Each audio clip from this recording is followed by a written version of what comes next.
So, Suicide Squad killed the Justice League.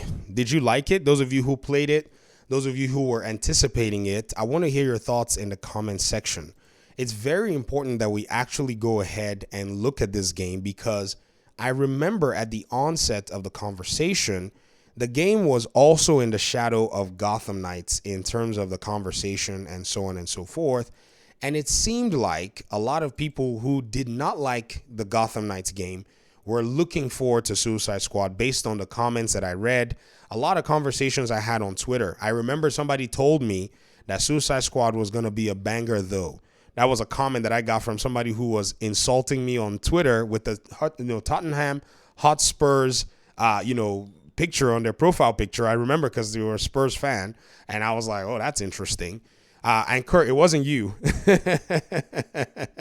Just making sure that we actually, separate that.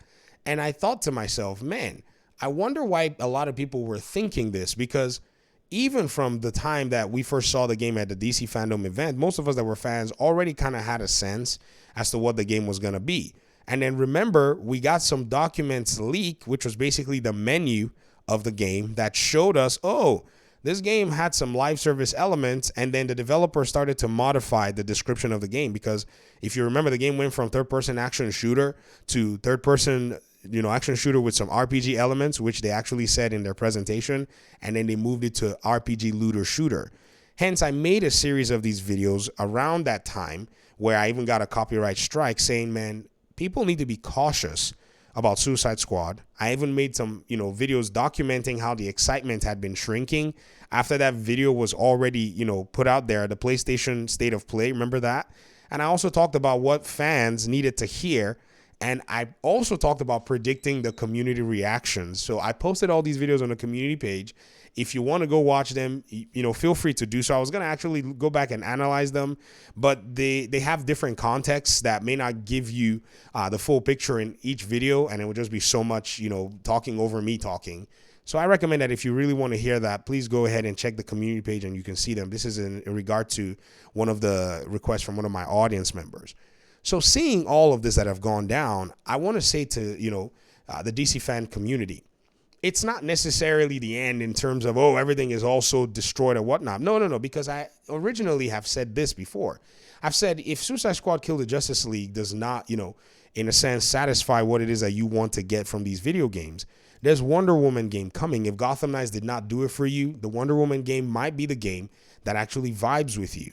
So at the end of the day, the diversity of titles is actually pretty good. It's actually pretty solid. And seemingly, it seems like it's going to pretty much work out in everybody getting, say, some kind of game that they want out of the entire picture, which overall, when we get to see it fully materialize, is going to be a really good thing at the end of the day.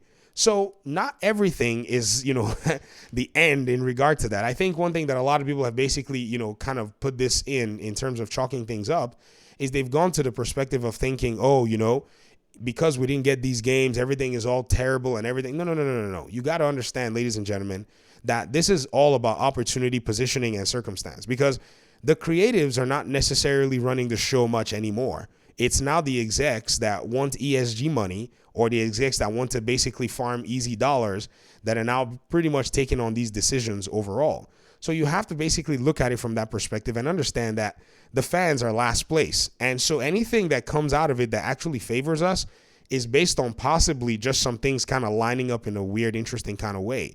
And yes, maybe they should have gone ahead and Rocksteady to make another Batman game or make a Superman game or whatnot. But in ESG world, how is a Superman game going to be, approved? Who's going to greenlight that? So DC fans, I want to just let you guys know that if you're thinking how I'm thinking, you really need to be looking at, say, potentially indie, titles, indie developers, and seeing what it is that they're doing that are not necessarily beholden by this financial metric, and, possibly trying to support them. I'm not saying, that you should support every indie developer. No, if their games and if their product lines up with you, then yes, definitely do that. I'm trying to make a video game where I want to value the fans and give them, something of that nature in terms of a hero that I think they can vibe with. And so in writing and in working on, this video game, it's been very interesting to see the way a lot of these companies that hold some of the more beloved IPs have treated them. And I'm learning from their mistakes. According to one of my audience members, they said, just make sure when you make your video game that you make it for the fans. And I said, I captain, because yes, I'm making a video game, but I don't want to be the one that only plays my video game. I want other people to play it.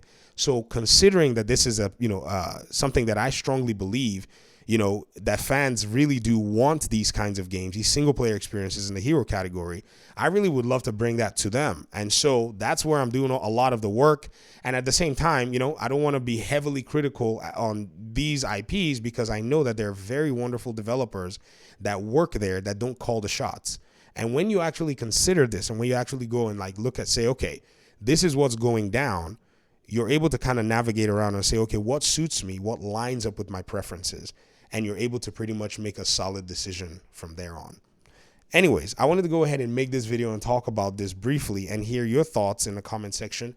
If you want to talk more about this, you want to stay tuned to what we're doing and dial in, the Video Game Fight School channel has a Discord server, and I'll be using that as a forum to talk a little bit more about the game development process and be unveiling to you guys some of the things that I would love, for you guys to see when it comes to the game. So you can dial in. The link will be in the description.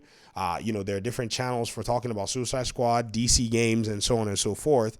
And I think this should probably keep you tuned in and keep you informed. And if you're playing Suicide Squad at the moment, by all means, you can also hop into the server. There are LFGs and so on and so forth. I'm going to add the person that asked me to add them to the clan very soon. I haven't been able to log in the last few days, so forgive me. I've been super busy. And this whole YouTube thing and trying to make a game has just been really, time intensive, but I will try my best to honor that request. So just wanted to put that out there as well. So thanks for watching. Appreciate you guys so much. Hopefully we'll talk pretty much in another video. Peace out.